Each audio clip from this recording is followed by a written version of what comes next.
Match point na for Onyx Philippines. Tatalab na nga ba ang ganitong jawhead? Ingan Midnight, kayo na to. Ito talaga Midnight. Kailangan na talaga mag-step up nila Kiboy tsaka nila Sans. Oo. Sa ganitong lineup, meron silang isang Eve tsaka Joet. Pag-usapang Pokes, pag-usapang CC, may onti silang kalamangan. So pag hindi nila ma-pull off yung early game start na kinakailangan ng Onyx Indonesia, mukhang fast game na naman to. Buong franchise ang kailangan dito ng Onyx Indo. Step up 1, step up 2. Tama na lang hanggang step up 5. Kasi kailangan nila at least 5 games eh. Kailangan nila at least 4 na games. So kailangan talaga malupit na step up dito ang gagawin nila nila Kiboy at pati na rin nila Lutpi. And so far, nagiging maganda yung start dito for Onyx ID. Nakalabas ng maaga si Kyrie dahil sa leash na ginawa dito ni Kiboy. Pero alam mo, kaya kasi i-match ng Alpha yan eh. Napakabilis mag-farm yan eh. Mas lalo na pag sinusundo ni Brusco. Oo. Mabilis ang sunduan. Lahat ng green camp na makikita talaga ni King Kong ay makukuha at makukuha niya. Pero kailangan pa rin naman nila ingatan yung potential na pwedeng gawing pagbigla ni Kiboy. Ito yung medyo madaya sa Novaria ngayon eh. Kasi Ano yan? binaba yung cooldown. Tapos binaba pa yung mana cost. Technically, Oo. dati namimili yan eh. Either Demon Shoes or minsan cooldown boots. Bihira natin makita yung Arcane. Usually may mga boot swap pa na nangyayari in late game. Ngayon pwede mo na i-rush.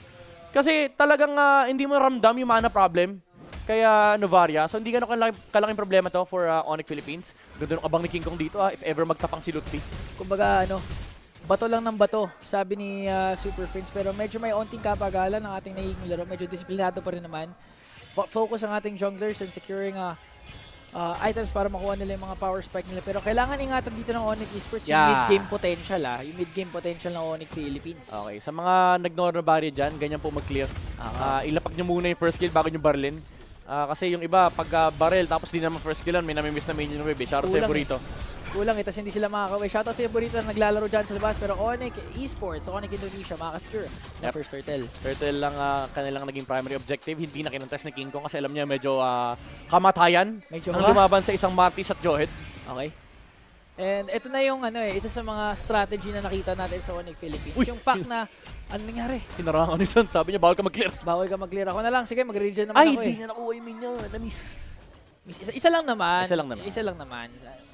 Pero ito na yung isa sa mga ginagawa ng Onyx Philippines, yung pinaparamdam nila sa'yo na ikaw yung lamang. Oo. Pero pag nag-commit na tayo ng full clash, kami pala bigla yung lamang. Dinadaan sa may crewhan eh. Oo. Ayun, okay na si Kiboy, sabi niya. Lamang ka lang sa gold pero di ka makakuha ng kill. Uy, pero ang tapang ni Kiboy Yan ang hinihingan kanina pa. Yung aggression ng Onyx Indo. I want Kiboy! This is Kiboy! Yun yung kailangan kasi nila Parang no holding back na Kailangan niya magpakilala ulit Oo kasi medyo nakalimutan natin dahil namama ni Brusco. So kailangan niya mag-step up, kailangan niya maging keyman. Keyman, yan na, Siya ang key, the man of the hour. Tama, Keyman, maturity na ang kailangan ni Kiboy ngayon. So, parang nag-relax yung dalawang team natin Parang gusto nila clean, discipline, gameplay. Pero alam mo sa totoo lang, pumapabor to sa Onyx Philippines. Kasi mas matindi yung pag-scale nila sa mid-game. Late game siguro, ang underwhelming lang sa Onyx Indo is yung Martes. Pero halos lahat sila ay malakas din sa late game. Pero yung mid-game spike ng Onyx Philippines patindi. Ayun. Okay, unang bato. Binato ng ating Skirt, ginamit na yung Unleash the Beast. Binibigyan pa nga niya si Lutfi dito. Pero sabi ni Lutfi, teka lang, ako naman ang una makaka-first blood.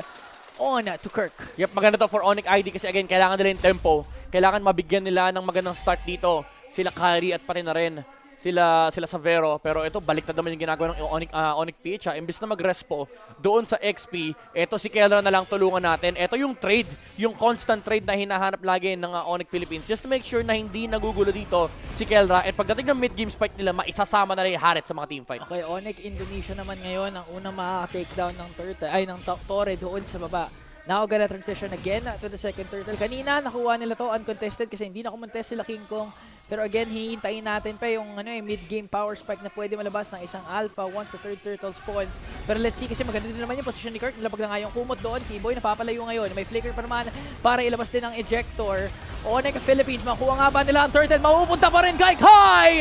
Re-remove manipulation. Nilabag na nga din dito. And Onyx Philippines has to retreat.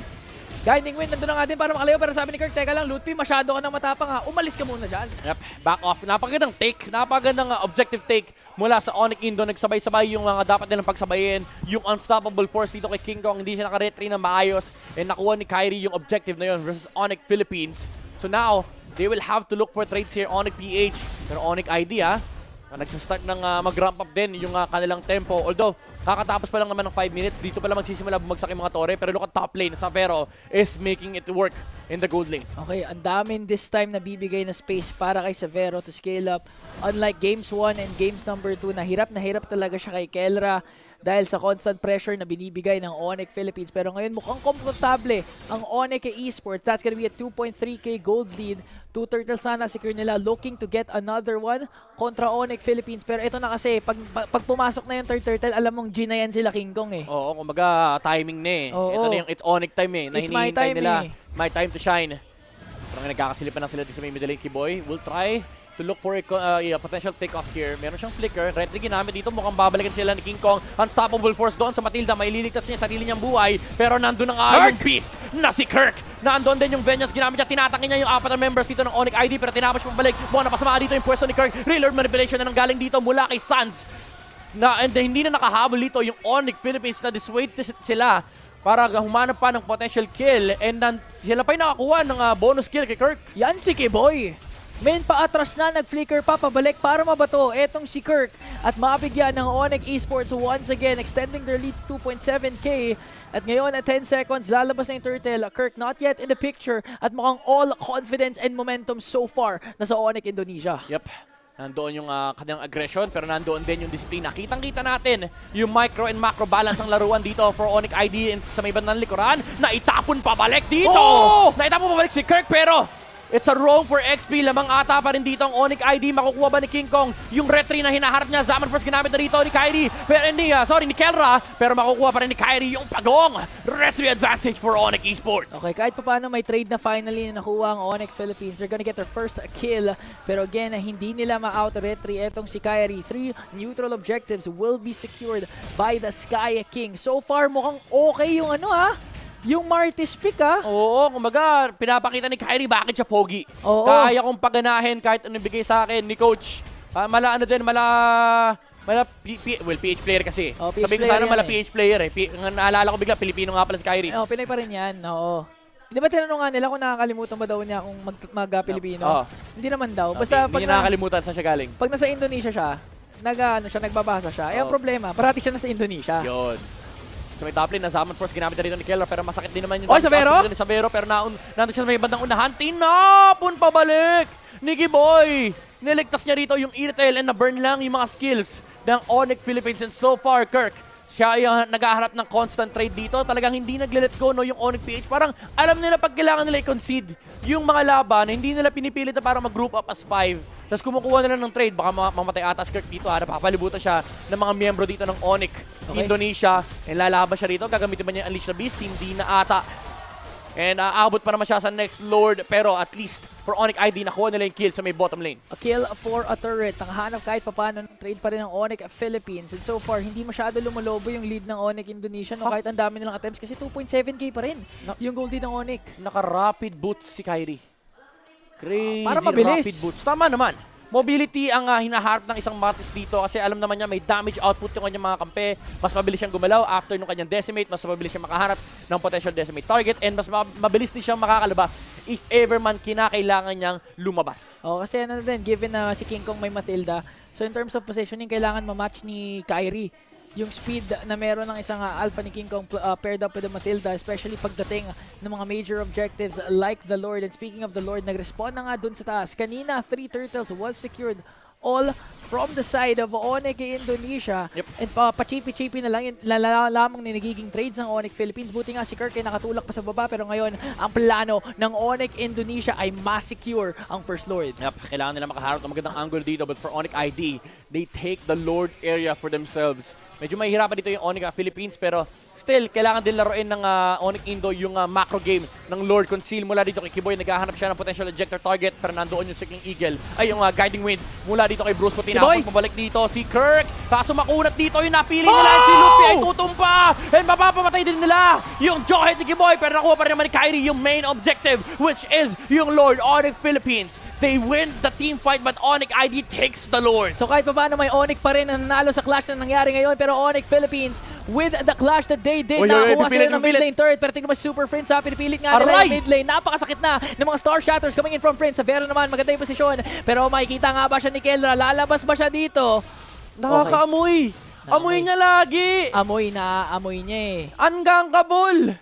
Si Kelra, hindi siya pwedeng surpresahin. Ang hirap siguro pag nag-birthday siya, men. Alam niya eh. Oo, alam niya may surprise party. Alam niya pag may handa, nakakaamoy, nakakaramdam. Kaya naman yung gold standard, 1-0-2 pa rin.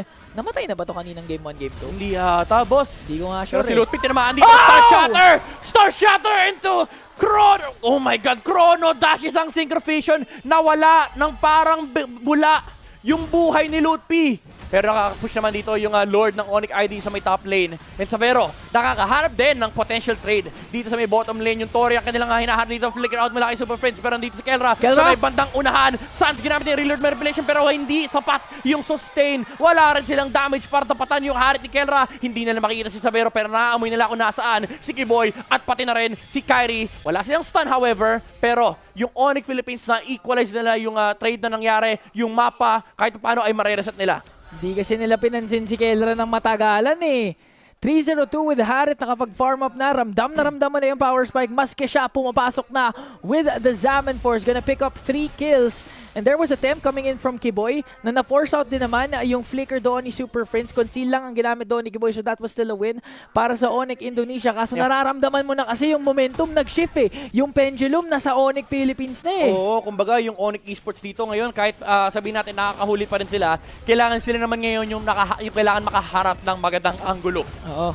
Tsaka nakikita mo na din talaga yung epekto ni Brusco with the Matilda pick. So far, sulit na sulit yung heal, sulit na sulit yung shields na nakukuha kasi sa previous clash doon sa may Lord Pit, kahit nakuha ni Kyrie yung Lord, bigla na lang 3 na wala sa mapa from the side of Onyx Esports eh. Ano to, ibibigay na ni King Kong. Grabe, nagbigay si King Kong ng farm. Si Kelra kasi yan eh. Kumbaga, world champion MVP. So, ano naman, karapat dapat and deserve din naman ng Harit na makuha dito yung purple buff para mas marami siyang dash, mas maraming Zaman Force, mas maraming team fight na may panalo dito ang Onyx Philippines. Sabi ni King Kelra, ikaw naman. Kanina pa ako binabantay ng bawat sambayan ng Pilipino kasi hindi pa ako nag-level 15 ng 9 minutes eh. Okay na, tanggapin na natin yun. Tanggapin na natin yun. Basta manalo tayo, sa'yo na yung purple buff. Kahit may iba na ang storya, basta atin ang championship. At inong balak gawin ng Onyx Philippines kasi again, getting this wins means match point ka na pagkatapos ng laban na ito.